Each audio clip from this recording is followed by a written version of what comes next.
फैसल मेरा नाम है। 411/22 का मुद्दई हाँ मैं।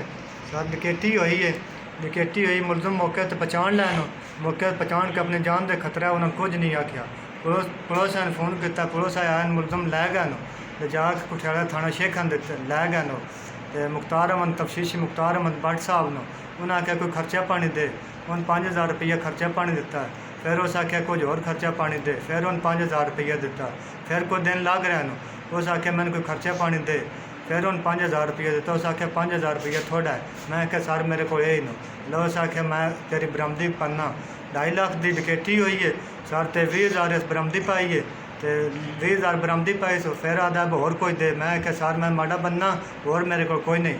मेरी बदतमीजी की, धमकी दी। सो उस आख्या फलाने डिगया चल निकल। मैं घर आ गया। 3-4 दिन लग रहे। मैं यार दोस्तों ने मशवरा किया। फिर एंटी करप्शन अगर दरखास्त दी है। उत्थे गया तो मुख्तार अहमद भट्ट साहब ने कड़ी लगी आई। उन्हें पूछया है की है। मैं पूछया है की है।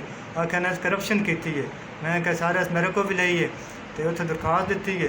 दे के तो मैं आ गया उन्होंने अफसर के सारे कि मेरी अर्ज है ये करप्शन करता है। तो हूँ धमकियाँ कोल मने बने फोन करांदा, मैं धमकियाँ देंदा है। आदा बचंगा काम ही दरखास्त चाल है, नहीं तो काम वरना कोई होर हो जाए सीधा।